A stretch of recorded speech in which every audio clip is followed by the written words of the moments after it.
Bom, pessoal, esse vídeo aqui vai ser só um complementozinho ao vídeo anterior. Eu vou falar um pouco sobre falsas equivalências, né? Porque como eu estava falando da questão histórica do Jesus, né, a parte histórica, sempre vem pessoas com comentários, né, com falácias que muitas vezes não batem, né? É o que nós chamamos de falsa equivalência, são falácias. Eu vou dar um exemplo aqui para vocês, começando com um exemplo hipotético, tá? Não é real. Vamos supor, por exemplo, que eu acredite que Papai Noel existe. Eu, Ronaldo, não, Papai Noel existe. Ele vem todo Natal, ele desce pela chaminé e entrega brinquedo para as crianças do mundo inteiro. Eu acredito que ele existe. Aí eu tento convencer um amigo meu de que ele não existe. E não apresento nenhuma prova válida. Eu só falo, não, ele existe porque ele existe. Aí eu falo, olha, o Papai Noel existe sim, cara.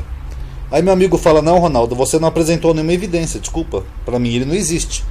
Aí eu digo assim, mas a gente também não tem nenhuma evidência do coelhinho da Páscoa, fulano. Então eu faço uma pergunta honesta para vocês, nesse diálogozinho aqui hipotético que eu criei. O fato de não se ter evidência do coelhinho da Páscoa prova que o Papai Noel existe? Porque aqui eu estou debatendo com um amigo. O amigo não acredita que o Papai Noel existe. Em vez de eu apresentar uma prova concreta de que o Papai Noel existe, eu vou jogar para outro personagem. O coelhinho da Páscoa também não existe, fulano. Nem a fada dos dentes, nem nada disso. E aí, pessoal, prova que o Papai Noel existe? Não. Isso é só uma falsa equivalência, que não tem nada a ver uma coisa com a outra.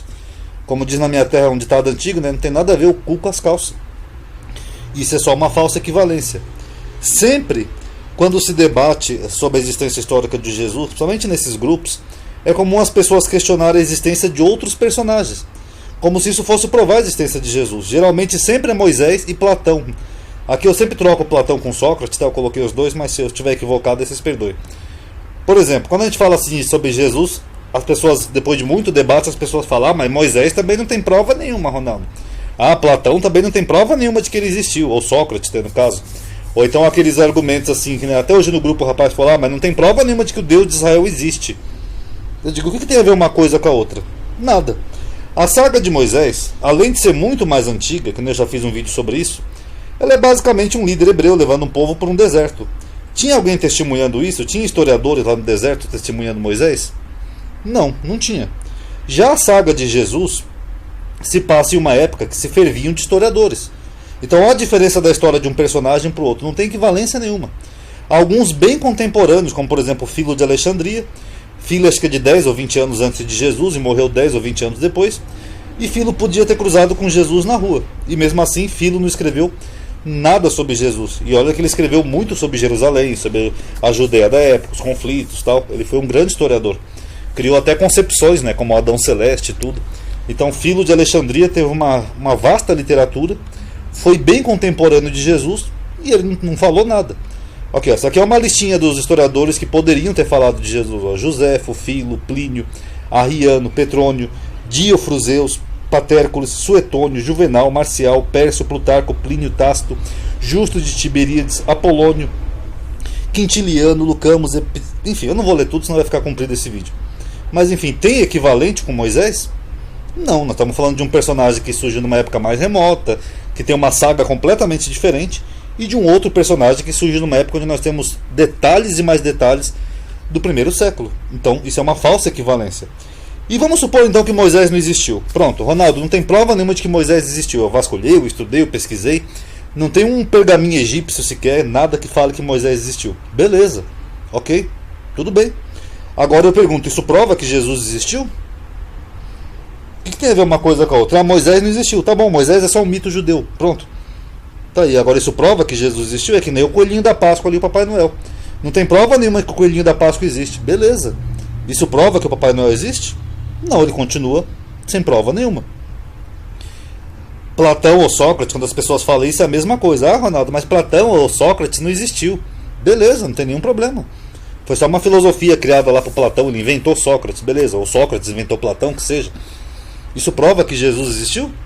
Não, isso é uma falsa equivalência. Eu queria usar uma falácia de usar outros personagens que talvez não existiram para provar que o meu personagem existiu. Na verdade é mais provável todos não terem existido. Mas os romanos queriam desassociar o judaísmo do cristianismo. O rapaz argumentou lá no grupo. Eu digo, e daí? Isso prova que Jesus existiu?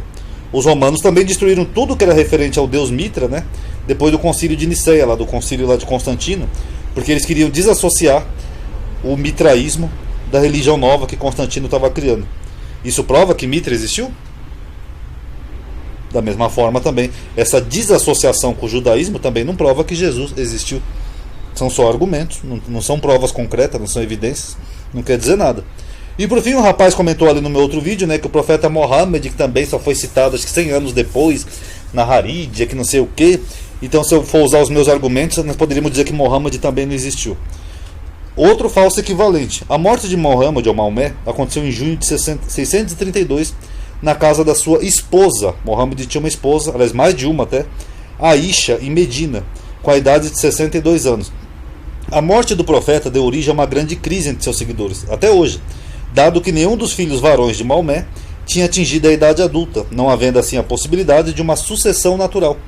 O que está dizendo aqui? Que Mohammed tinha filhos. Eu até comentei lá para o rapaz, Mohammed teve descendentes.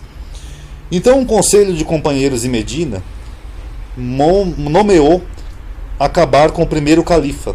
Porém, alguns dos seguidores do profeta, os xiitas, acreditam que ele designou Ali, o seu genro, como seu sucessor, no sermão público, na sua última Hajj, foi o último sermão do profeta, a peregrinação lá à Meca, no lugar chamado Gadir Khan. Então que os sunitas discordam. Aí houve essa divisão aqui no Islã, entre os xiitas e os sunitas, que existe até hoje. Uns acham que a sucessão de Mohammed foi através do seu genro, e os outros discordam, acham que não. Mas tanto os muçulmanos xiitas quanto os sunitas, eles sabem que Mohammed teve e tem descendentes até hoje. Por isso que tem essa divisão, porque o profeta teve descendentes. Então, na verdade, essa disputa acabaria por originar a divisão no Islã dos ramos dos sunitas e xiitas. E Mohammed foi sepultado, até hoje, onde hoje é conhecido, né, como a Mesquita do Profeta, pelo que eu dei uma pesquisada aqui. Algum muçulmano que estiver vendo esse vídeo pode até dizer se isso é verdade ou não. Mas Mohammed morreu na casa lá da sogra dele, com 62 anos, ele teve mulheres, teve até uma garotinha lá que ele casou que tinha 9 anos, que os cristãos até hoje polemizam, né, dizem que ele era pedófilo, não sei o que, blá blá blá. Então o fato é que existia um homem físico chamado Mohammed. Enfim, se ele foi citado 100 anos ou não depois, isso é indiferente, porque nós temos outras evidências da existência dele. Não tem como eu fazer um equivalente com Jesus. Os descendentes de Mohammed existem até hoje e pode-se até se fazer um mapeamento genético, pegar lá o DNA desses descendentes dele e ver se realmente eles têm um ancestral em comum ou não, Mohammed. Até porque Mohammed foi apenas um homem. Para os muçulmanos ele foi só um profeta de Alá. Já Jesus, para os cristãos, ele ascendeu aos céus e não deixou descendente, ele simplesmente subiu para o céu e pronto. E aí, como é que eu vou traçar um equivalente entre esses dois personagens? Não tem como. Eu pegar um personagem, um homem lá que fez guerras, lá, fez um montão de guerra lá na Arábia, fez as tribos lá de Medina, combater as tribos lá de Meca, etc e tal. Enfim, não tem equivalência. Jesus não, Jesus só trouxe uma filosofia, o que ele fez não foi visto por ninguém e subiu. Já o que Mohammed fez lá da guerra das tribos, muita gente viu. E os descendentes dele estão até hoje, então isso aí é uma falsa equivalência. E por fim o rapaz também comentou aqui no vídeo anterior que teve uma mudança de metodologia histórica no século XIX. Eu digo, e daí? Quer dizer que se eu mudar agora, fazer Plutão voltar a ser um planeta, eu posso dizer que Plutão não existiu? Não.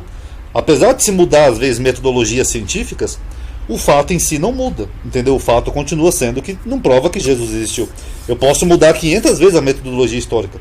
Eu vou continuar sem ter uma evidência histórica concreta, tá bom? Então esse vídeo aqui é só esse videozinho rapidinho para mostrar isso, pessoal, sobre falsas equivalências. O fato de citar sempre aquele argumento, mas não tem prova nenhuma que Moisés existiu, não vai fazer Jesus existir, da mesma forma que falar que o coelhinho da Páscoa não existe, não prova que o Papai Noel existe. É só uma falsa equivalência. Ok? Paz a todos.